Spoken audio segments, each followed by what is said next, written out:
alaikum and welcome to Perspective. We'll be talking about the Middle East situation. As we've seen, of course, more than 100 Palestinians were killed and dozens were wounded in an Israeli airstrike on a Gaza school. We'll be talking about the ramifications on the earlier talks as far as a ceasefire was concerned. There's also the overall reaction, of course, after the death of Ismail Haniyeh as far as the situation in the Middle East is concerned. We'll be talking about that. We'll be talking about the brutality in Gaza at this time at the hands of Israel forces. We've also seen dozens and dozens of women and children being killed brutally and mercilessly now for many months. We'll be talking about this and whether there's a future in the kind of brutality that we are seeing from Israel or any realistic chance of a ceasefire and its effect on all of the situation as far as the Islamic countries are concerned, as far as countries like the US are concerned, the major allies of Israel are concerned. All of that today on Perspective. I have with me Barrister Safi Ghauri, who's a legal expert, also a political analyst. Thank you for being with us today. We also have with us Dr. Jamil Ahmed Khan, who's a former ambassador. Thank you for joining us. We'll also be joined by Dr. Adnan Sarwar, who's a foreign affairs expert during the course of the program. Safiullah, we know what happened as far as the death of Ismail Haniyeh, the killing of Ismail Haniyeh is concerned. We know what is happening in Palestine for a while now. In terms of the ceasefire, this new offensive where 100 Palestinians have been killed, how do you see this now? You know, the kind of airstrikes that are happening and the kind of killings that are continuing to happen. Is Israel losing, any kind of perspective as far as, ceasefire is concerned? Because there were earlier talks of ceasefire. So, thank you, Mahrukh. I don't think Israel was ever interested in a ceasefire. In fact, the closest that we ever came to a ceasefire was because of Ismail Haniyeh. Ismail Haniyeh was berated many times by Hamas for being too soft on Israel, for wanting to settle and wanting to negotiate, and that's what he had been doing for the last 1 year. Sitting in Qatar, that's exactly what his role was. He was trying to bring along a ceasefire even at the detriment of Hamas, even at the detriment of Palestine, because he was pushing for peace. What happens when you kill the messenger of peace? You express a very clear message to the entire world that we are not interested. And this is not something that is my opinion. I want to be very clear. This is an opinion that has been given by almost every major Israeli analyst, by the Democratic Party of the US, by the Republican Party of the US. Nobody in their right minds at this point of time can say that Israel is looking to push for a ceasefire. And Israel itself has made it very obvious that they do not. What was the one thing that we knew would happen if somebody like Ismail Haniyeh would be taken out? Yeah. That the militant wing of Hamas would take over the political wing, which is exactly what has happened. The head of Qassam brigades, Yahya Sinwari, has now become the head of the militant wing and also the political wing. So if you do not have a politician in place who is going to negotiate, if you have a military general in place who carried out the October 7th attack, who is, by the way, higher on the list of wanted men than Ismail Haniyeh was, who was currently in fact the most wanted man in the world.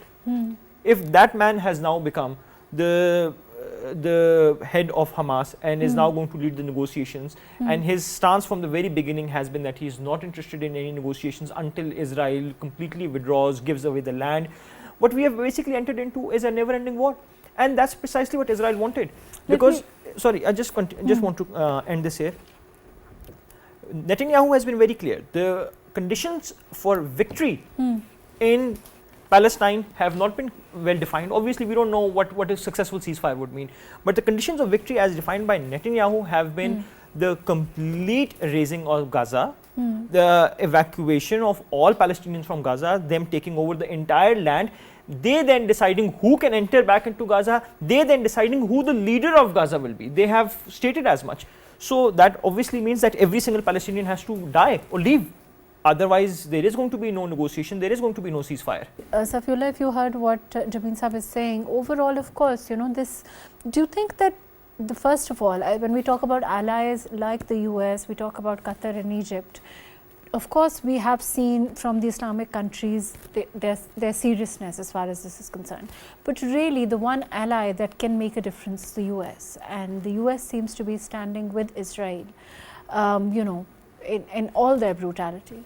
Yes, absolutely. You're absolutely right. So, yes, today when a school was struck and 100 people died, Egypt expresses concerns saying that this is going to completely derail the peace process. Qatar said the same thing, but the US completely follows whatever Israel says. They do not seem to have any idea of how they can exercise their own minds anymore. And that's literally what's happening, because Israel can cover up any bombing, right? They bombed a school, 100 children dying, and they're just saying, oh, it was a Hamas nerve center. They can say that, and the US is just parroting it. So they could say anything, and anyone they kill is essentially a Hamas member, right? And any hospital, they bombed Al Shifa, same thing, the Hamas nerve center. So every time they can anything, then anytime they will turn around, they'll just say it's a Hamas nerve center, and US will parrot it. So whatever they want to, wherever they want to, whether it's women and children. Jamil Saab, let's as far as, if you can hear me now, as far as Israel is concerned and the US, and like Safi here is saying, there is clearly, there is this unflinching support by the US as far as Israel is concerned, and whichever target that they choose, then, the camouflage and saying that it's a Hamas nerve center, and the women and the children that are dying, wherever they choose to target, whatever, whether it's a hospital, whether it's a school, there is a no-go. I mean, there's no law where this is not reaching now, and there's civilians that are dying. Any area can be, according to them, a nerve center, and then there is an echo there from the US. Well, each time Israel has struck in such a brutal manner, they have come up with some excuse. But once the UNRWA the chief, whose name is Filippo Lazzaroni, and he happened to be my colleague in United Nations. I know him personally, a very straightforward person, a French guy, and each time he has been putting across the evidence that it was a refugee camp. It was people, it was the place for the displaced people and people who were displaced multiple times. And it's not the first time. Yes, in 9 months, this is the most lethal strike, the bomb they have really thrown on displaced people who have been displaced multiple times, and killing almost 100 people, including women and children. So that is very volumetric. That is really, in volume and in size and in number, it is lethal in 9 months. That's true. But UNRWA, that is your United Nations representative, he has been making statements. Those independent human rights activists, the journalists, and all those, even not Palestinians, they've been trying to find out the evidence where the Hamas headquarters was. Once they bombarded any hospital, they came up with that the excuse that Hamas elements and the Hamas command post was really there, and they were commanding all their operations from. But that, where are the evidence? Where are those bodies? Because Israel is almost, everywhere in Gaza. So that is one aspect. And second aspect is the kind of reaction from the Qatar. Yes, Qatar says it's a brutal strike. Yes, it's in the video that it's a brutal strike. It's in front of the eyes of camera that it's a brutal strike. That's true. And then defenseless civilian, Qatar says there's a brutal strike against defenseless civilian. Likewise, other countries, Saudi Arabia, and some more countries, Iran. Iran has also said that the Supreme National Council of Iran, they have also said that the ceasefire negotiation is being sabotaged. And the Ministry of Foreign Affairs of Iran, they are also saying it's a genocide and war crime. Except for Iran, none of the other countries, and perhaps Turkey, to some extent, had issued that kind of a little significant type statement. Others, they've been issuing their statements like the resolution were passed by the OIC at 3 or 4 different occasions. So I don't see any more pressure on Israel. And Israel, there's all the indicators that one can draw the conclusion that Israel has in its mind that they want to escalate. Now, whether the United States they want to escalate or not, if not, then why not? Whether Iran wants to escalate or not, if not, why not? Whether Hezbollah wants to escalate or not, if not, why not? Then here are the few of the answers.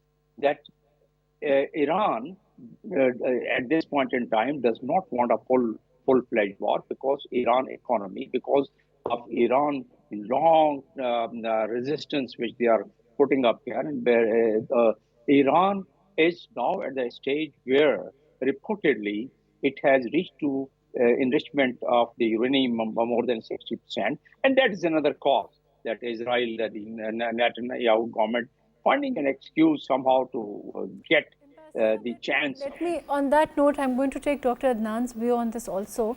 Dr. Adnan, can you hear me? Oh, yes, of course. Dr. Adnan, what Ambassador is saying as far as Iran is concerned, you know, the offensive and the fact that escalation that we've seen at the hands of Israel, we've seen, of course, after the killing of Ismail Haniyeh, we've also seen a avowal by Iran that they're going to avenge, of course, you know, what happened on their soil. Do you think that this escalation is a signal itself from Israel that they are now, you know, overall going to the situation in the Middle East, and are we going to see a retaliation? What do you expect now? Because clearly, you know, after the death, now this offensive, it clearly shows where things are headed as far as Israel itself is concerned. Yes, in fact, you see the fear is very big. And in fact, you see advanced American F-22 stealth warplanes already have arrived in the Middle East.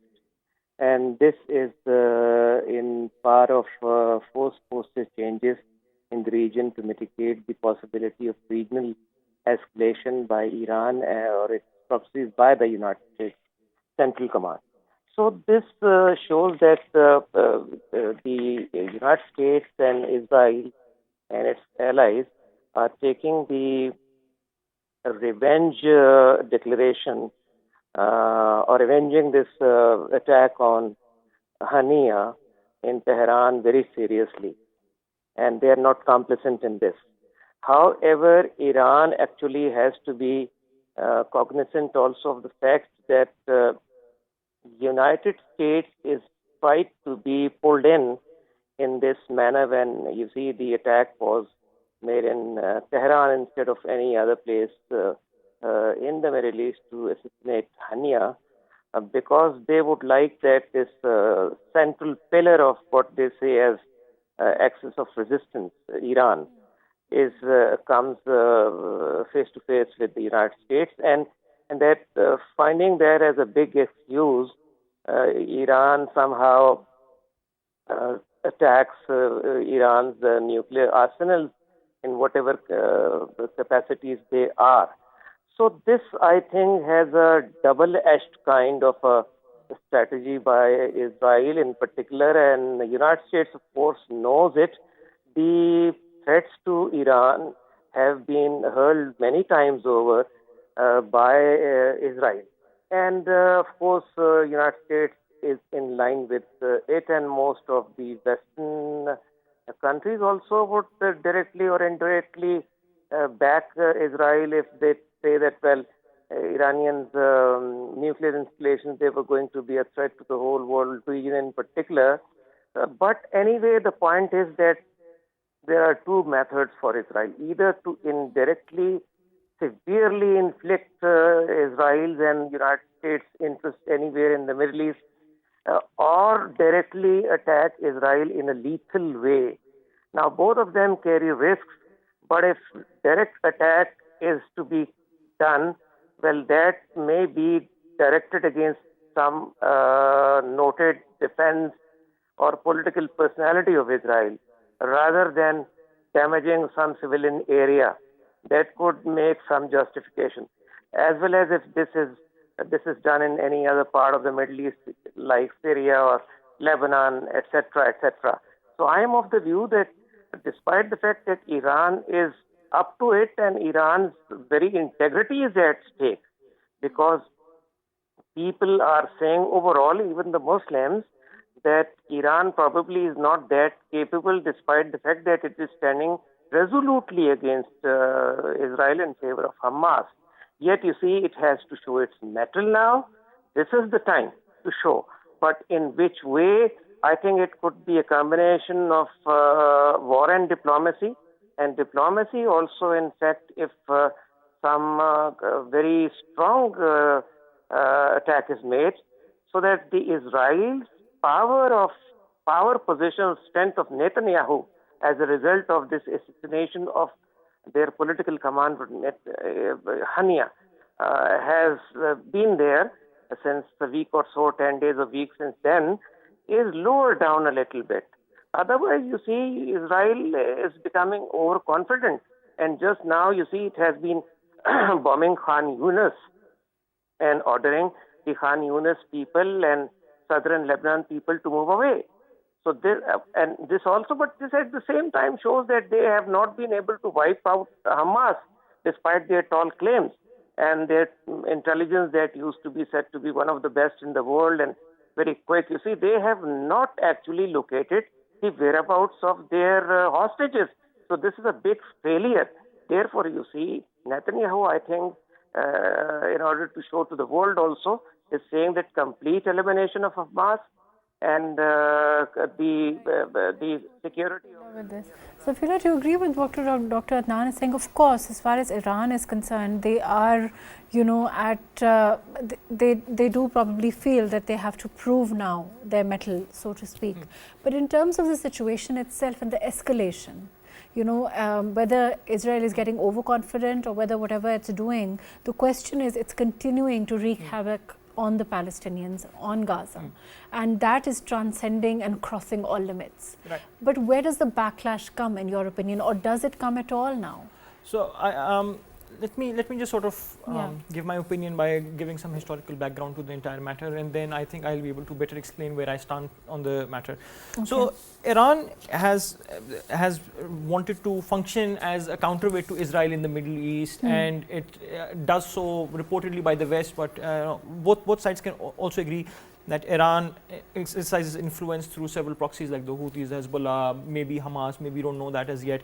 But clearly Iran does have some influence over the region. Now, Israel, on the other hand, exercises influence through its intelligence agency, Mossad, which has been extremely effective against Iran. In the past, they took down an Iranian nuclear scientist with a machine gun. That was very dramatic. The entire Iranian nation was shocked by how Israel did it. There was no strike back. Then once again, Israel attacked their biggest general, Qasem Soleimani, head of the IRCJ. Iran was shocked. So Iran had to do something. It had to show its strength in some manner. So they put up this very flamboyant show of sending 300 drones by informing the entire Middle East about the fact that they are going to be sending 300 drones. Not a single civilian in Israel died. They were all shot down in the air. But at least Iran got a face saving. Now, this time around, the worst possible nightmare that Iran could have gone through has happened. Firstly, the head of Hezbollah has been taken out in Lebanon by an airstrike. And then Ismail Hania was killed in Iran. Now, Ismail Hania was in Qatar for all these months. Nothing happened to him there. He traveled via the UAE. Nothing happened to him here. But the fact that he was killed in Iran in the manner that he was killed shows two things. Firstly, how deeply penetrated the Israeli intelligence is within Iran, how they can get anywhere, because even today, we don't know if he was killed by an airstrike, if it was a close projectile, or if it was a bomb in there.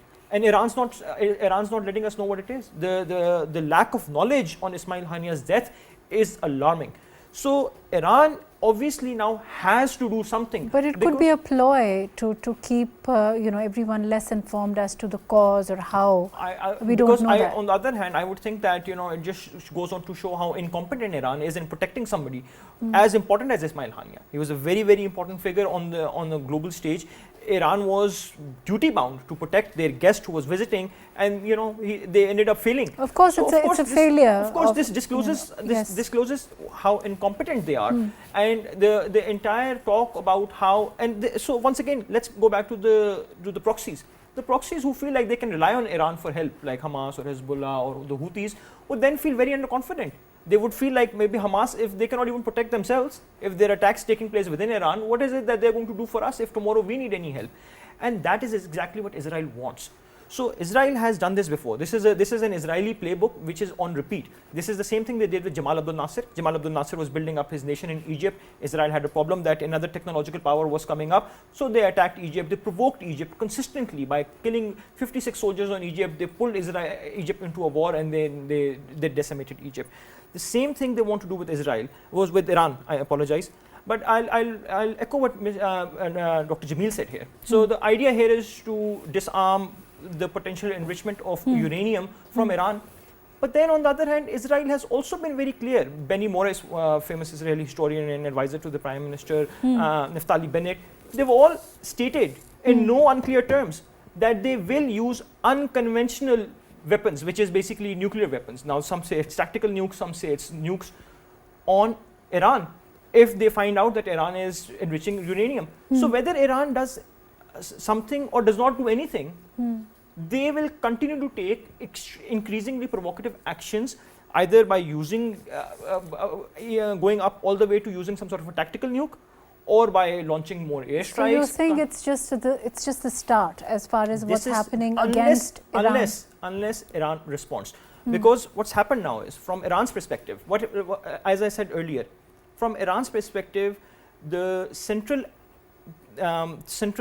powers that they had to maintain was a status quo, a balance of power. Now what's happened is that it's completely out of balance. We have a US warship standing right outside Israel, ready for any Iranian incursion. We have overwhelming support by the entire EU for Israel, who continue to berate Iran for doing what it's doing.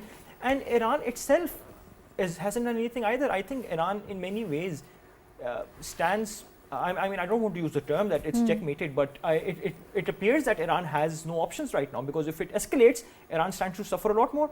And if it does not escalate, then it stands to lose its allies, its global reputation. Fair enough. So in many ways, Israel its hands, you know, as far as Iran is concerned, they're in a tough spot. But Jamil sir, there is, you know, as far as the US is concerned, you know, the reason why I keep going back to the US is that, you know, we know the importance, we know that the unflinching support that it offers Israel at this time. We know that there have been calls for a ceasefire. We know that there are calls for aid. We know that, you know, to that extent, we've seen the US go. But in terms of what's happening in their country, the domestic situation at this time, do you think that there are chances that that may influence some leniency in the support that it offers its ally, Israel? No, I think Israel policy is a very constant policy the United States has been having. There have been some changes in the phrases they've been using with the various presidents.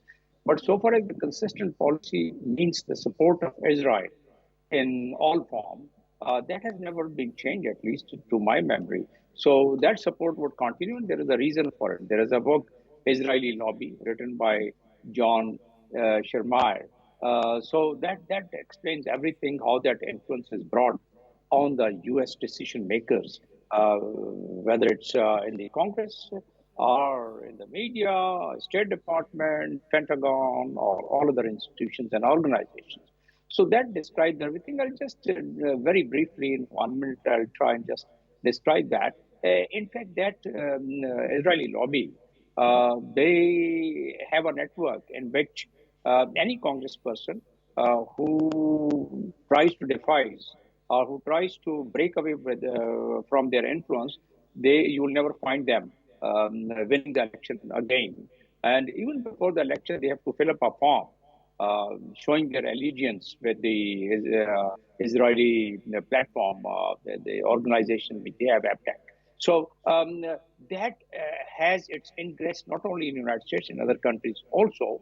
And therefore, you see people on the street taking out position in favor of Palestine and the humanitarian needs there, and the starvation as a weapon, and the mass killing, so on and so forth. ICC prosecutor trying to get the warrant issued.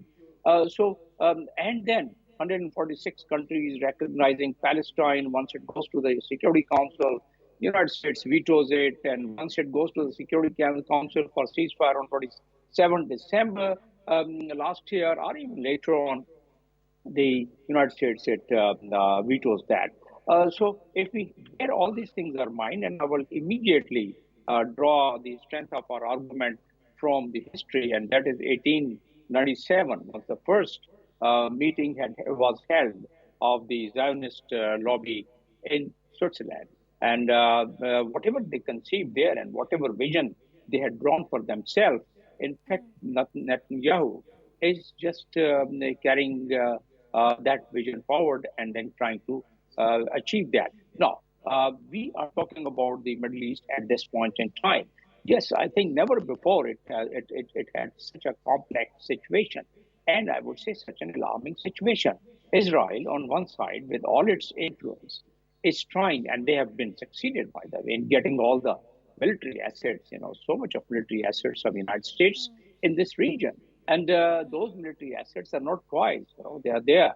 And once Iran, I don't know, somehow my mind goes to one thing that Israel, right from the very beginning, once the nuclear accord was being negotiated before 2015, before and afterward, they were totally against it. And once it was done, during the Trump's time, once the capital was shifted from Tel Aviv to Jerusalem, and Trump helped them out. And Trump, in his tenure, bilaterally, against all the Security Council resolutions, recognized Golan Heights, which is disputed territory, which was captured by Israel in 1967. So if we bear everything in our mind, all these indicators, and then think about what is the reason. If nuclear is a main concern, of course, Hamas, they've already killed 40,000, and they have, well, again, it's reported fact.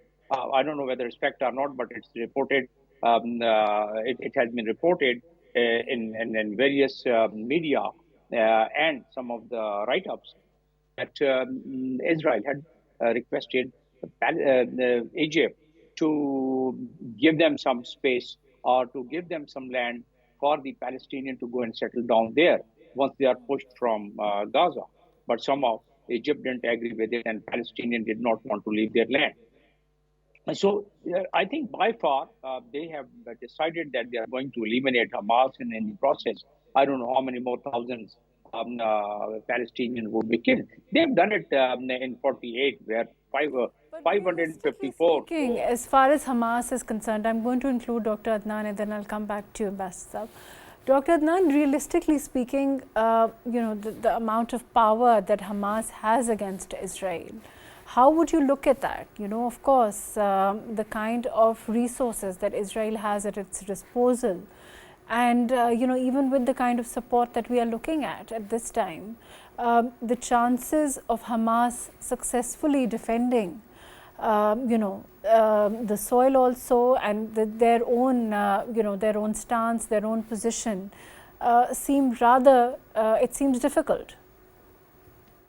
Well, that's right. That's a hard reality indeed. But the point is that the military defeat is not necessarily a political defeat. And please don't forget, we have to be aware of this very, very important development that took place last month with the silent diplomacy and a wonderful, marvelous diplomacy of People's Republic of China when they assembled the Palestine Liberation Organization, particularly the Fatah element in that, and Hamas for political understanding and for working for an interim government after the crises are over. So let's not forget that, and I think China is going to come in a big way, and it would not be just the monopoly of the United States and Israel anymore, politically speaking. And China would be welcomed by a majority of the Muslim Arab countries as well there, and by the Palestinian main factions.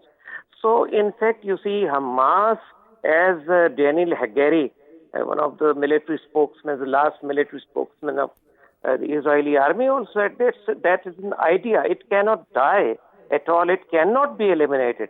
And whosoever is saying this, he said this, is lying to the people of Israel. So I think that Hamas is smart enough at least to save their a significant amount of power for future use. And the fact that you see Israel is going back and forth to those places which it got cleared and said they were clear shows that they are resurfacing. So somehow they have been dodging the Israeli intelligence and the military, and at a very low cost of their deaths, you see, they have also inflicted severe death blows to Israel. Somehow they are doing it. They have shown their this strategy to the world, and in fact, Israel also is in a way surprised, though they are not showing it off.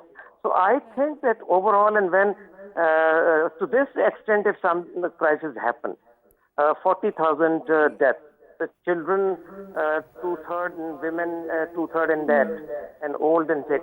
I think that's a point of no return. And the slogan, well, that may take some time, but the big opening has been made, and in the negotiations for a permanent, because otherwise Israel is not going to remain in peace at all or safe. So the slogan that from the sea to the river, free Palestine, I think this slogan has become a global slogan. The diplomacy is certainly a success, and we've seen the world react. We've seen people come out, you know, in thousands and I think millions against what Israel is doing. I will come back to you. Safiullah, the role of China, I want your opinion on this, what Dr. Adnan is saying. Do you agree with that? Do you think that probably is something that may change the tide, so to speak, in terms of the power center, so to speak? I think China, when it did start hosting peace talks, came forward as a very reliable contender as a mediator. Obviously, a lot more reliable than the US. That much is very clear. And China was trusted by everyone. I think the entire Muslim world, to a large degree, rallied behind China.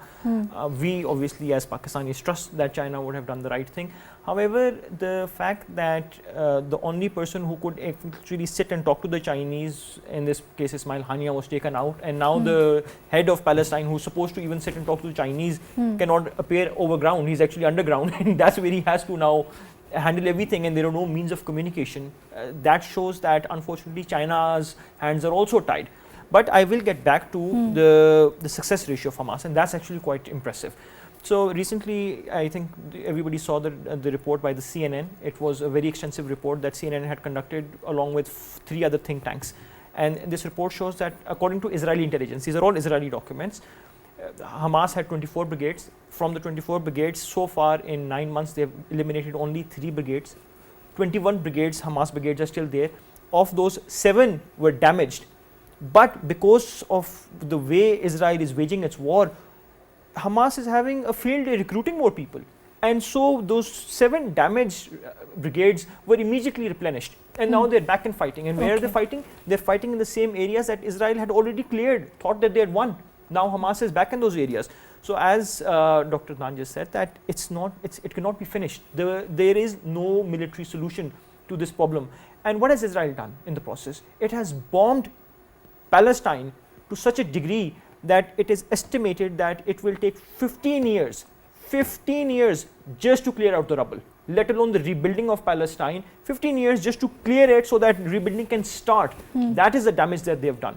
The damage they have done is that today the Amnesty International, Human Rights Watch, the International Court of Justice, Rights for Children, every major international human rights organization, and Israel's biggest human rights organization, B'Tselem, says that Israel is a war criminal.